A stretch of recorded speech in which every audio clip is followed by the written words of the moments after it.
Halo semuanya, pada video kali ini saya akan berbagi mengenai pembahasan OSK Fisika 2023 bagian yang ke-15, yaitu mengenai kinematika gerak melingkar.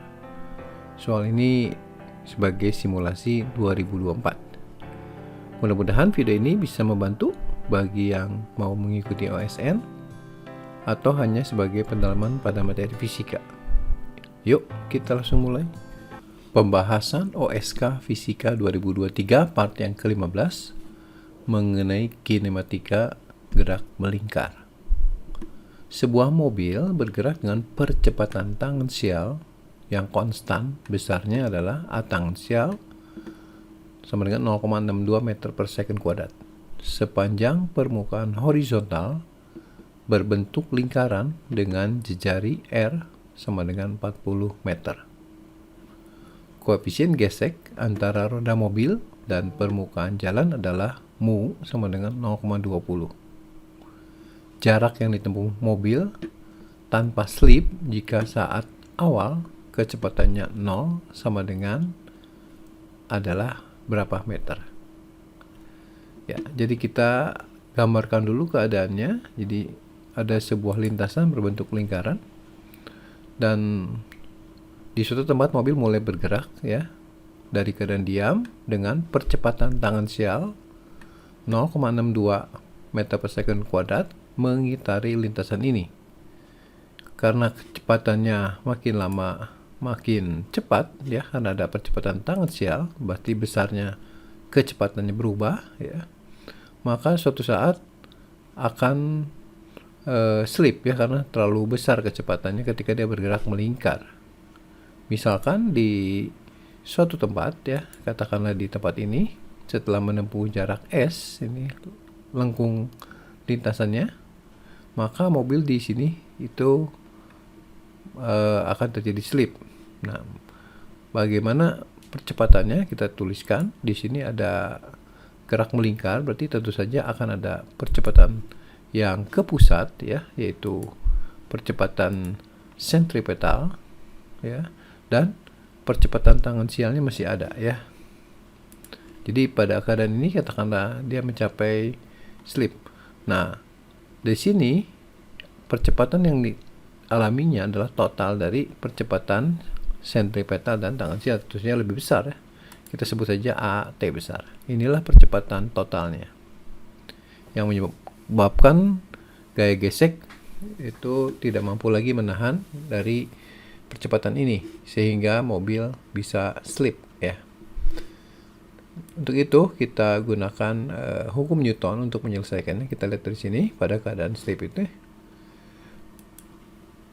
gaya berat ke bawah, kemudian ada gaya normal ke atas ya.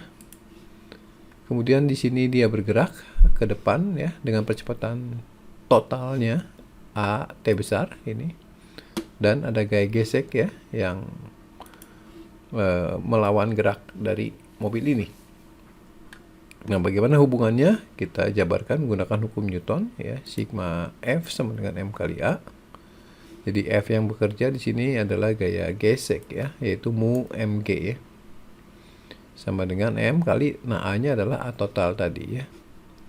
Nah, di sini kita bisa coret M-nya sehingga kita bisa mendapatkan besarnya percepatan totalnya adalah harus senilai dengan mu kali G ya. Oke, sekarang kita lanjutkan bagaimana dengan percepatan yang lainnya. Kita coba akan hitung percepatan sentripetalnya dan kita nyatakan dalam besaran-besaran yang ada ya. Untuk menghitung berapa jauh jarak yang ditempuh oleh mobil ini pada keadaan tanpa slip di sini ya. Jadi saya akan hitung menggunakan omega dulu ya. Jadi saya akan cari omega ketika dia di sini ya.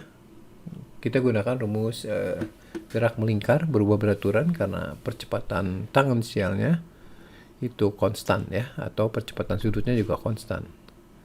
Nah, sekarang kita substitusikan keadaan awalnya dia 0 tambah 2 kali alfanya itu adalah percepatan sudut, yaitu percepatan tangensial dibagi R. Kemudian theta ini adalah sudut yang ditempuh dari keadaan ini ke sini ya. saya nyatakan dalam S supaya bisa mendapatkan persamaan untuk menghitung jarak yang ditempuh ya. Jadi theta itu adalah S bagi R. Nah, dari sini kita bisa mendapatkan bentuk sederhananya adalah untuk percepatan tangensial ini adalah omega kuadrat ya kali R kuadrat dari sini. Kemudian kita bagi dengan 2 kali S. Inilah percepatan tangensialnya. Nah, sekarang kita akan hitung berapa panjang lintasan ini dalam besaran-besaran yang ada.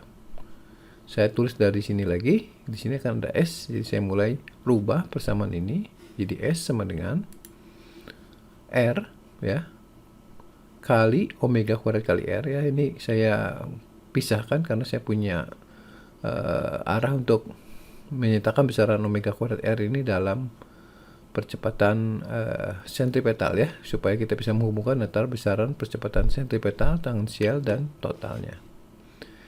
Ya, jadi ini omega kuadrat R kuadrat tipe aja, jadi omega kuadrat kali R dikali R dibagi dengan 2. Ini tukar tempat saja tangensial sama S-nya ya. Jadi yang akan kita cari S-nya. Oke, berikutnya kita nyatakan dalam persamaan yang lebih sederhana, di mana omega kuadratnya kita bisa nyatakan dalam A sentripetal. Sementara yang ininya tetap dibiarkan ya. Nah, sekarang kita akan coba ganti lagi nilai percepatan sentripetal karena di sini nggak ada dalam besaran-besaran yang lainnya ya. Di sini kita melihat bahwa A sentripetal tambah dengan A tangensial itu adalah A total. Jadi besarnya adalah AS kuadrat tambah AT kuadrat sama dengan AT besar kuadrat ya. Jadi kalau gitu kita bisa mengganti A sentripetal ini dalam bentuk A total dan A tangensial seperti berikut ya. Jadi S sama dengan R per 2A tangensial dikali akar A total kuadrat dikurangi A tangensial kuadrat. Inilah nilai AS ya, diakarin. Kemudian kita tahu bahwa A total itu adalah mu kali G. Kita bisa gantikan ke sini ya untuk menyederhanakan persamaannya. Jadi R per 2A tangensial sama dengan akar mu kali G kuadrat dikurang dengan A tangensial kuadrat. Nah, ini besaran-besarannya sudah kita tahu semua. Jadi untuk kasus ini bisa langsung kita substitusikan. Jadi kalau saya substitusikan jadi S sama dengan R40 ya, dibagi 2 kali percepatan tangensialnya 0,62, akar mu nya adalah 0,2, G nya 9,8 kita kuadratkan, dikurangi dengan 0,62 kuadrat. Dan kalau dihitung maka nilai S ini mendekati suatu nilai itu 60,0 meter ya untuk satu tempat desimal. Demikianlah pembahasan OSK Fisika 2023 part yang ke-15. Nantikan video pembahasan selanjutnya mengenai seri OSN Fisika ini. Jangan lupa ya untuk subscribe, share, komen, dan juga nyalakan notifikasinya untuk video-video terbaru lainnya. Sampai di sini, sekian dan terima kasih.